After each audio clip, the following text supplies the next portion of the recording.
And this one woman always sticks out to me. She said, "Why would I be showing my vagina on Zoom?" Why? Oh Why my is she busted wide open on Zoom? Right. And so I was like, oh my God, like that completely went over my head that like they're hard to reach. Mm-hmm. In my work, I found that these women were using services. They were going through great lengths to use services, long wait times, having to advocate for themselves, the amount of fighting they had to do just It's for ridiculous. basic, it's ridiculous to the point where I don't even tell women to advocate for themselves anymore. I say, Yeah. move around, and of course, Move that comes with around. privilege. So Right.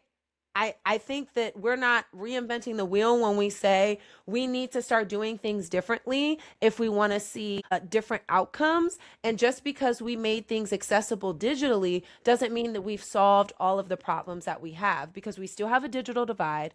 We still have a literacy problem. We still have people that don't even have high-speed internet, let alone cell phones that have the internet capabilities, which we are Right. dealing with in rural areas and even in some low income areas. So a Right. one size fits all approach is not going to happen, but we can't move the policy if we don't have the data and the science to back it up. And even if you're in a sanctuary state or a state that is more progressive or has other modalities that folks can access, the equality across the board is not the same. And when we get into the equity piece, that's where we really establish, okay, how do we make this accessible equitably instead of equally? Because just Exactly. because equality does not equal equity, and I think we need to go back to civics and learn about the different definitions.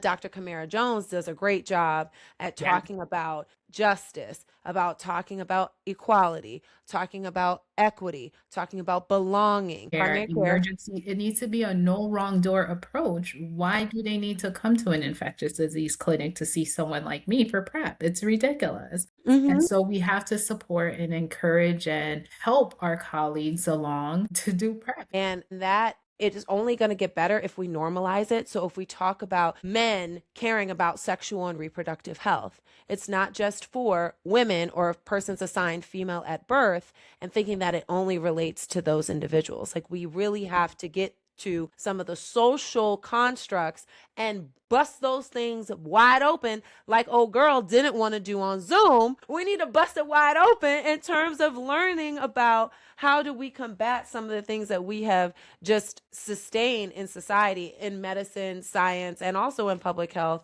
to make things better. So thank you Right. for going off on that tangent, but I think it was really important for our viewers to understand some of the nuances that you have seen, but also what your research has kind of uplifted, and then what your experience has been as a PrEP provider as well. So let's go ahead and talk about what is the tensions that you highlighted in your research when you talked about progressive environments and how Black women still feel deprioritized. What if their Doctor. care is a nurse practitioner?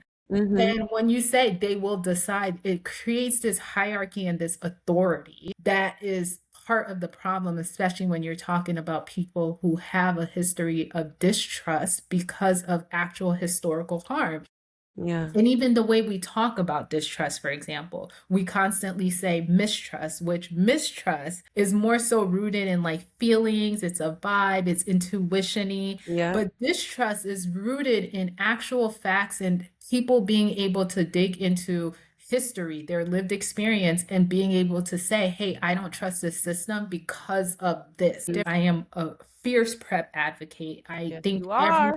woman should know about PrEP. But Mm-hmm. I think women are also able to make the decision whether PrEP is for them or not. And if a patient or a person tells me, I'll pass on this, I have to be able to sit with that, knowing that I armed them with the information and they are able to make that decision. I think sometimes we press and push beyond boundaries that also creates a little bit of distrust because it's like, why are you pressing me so hard when Right. you Like, do you check get paid I'm to push this good? prescription? And they're already dealing with, and we are already dealing with stigma. Stigma is one of the biggest killers that we have in society. And one of the things that is the hardest to address sometimes, especially when you have people that act like it's not stigma, it's something else. No, the root cause is really stigma. But if we want to talk about social drivers and political determinants of health and structural and da da da da, we can go toe for toe, bar for bar, round for round. Yeah, so I always tell people, because people love to talk about equality, and in a system that's already unfair and unbalanced, we can't focus on equality.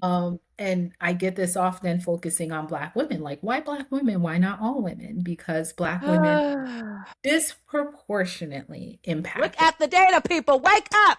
Exactly. And and it's funny because people leverage the data when it's rooted in them being anti-Black and propagating misogynoir, but they don't understand it when we have these conversations. So what equity looks like in a healthcare system would be when care adjusts to the actual individual patient. There's not this one Yes. size fits all. It's Yes. actually getting to know our patients intimately in order to know what they need. Things like acknowledging like geo-behavioral realities, where someone lives, who they're connected to, what resources are actually accessible. And accessibility is not proximity. Can Accessibility we say is that again?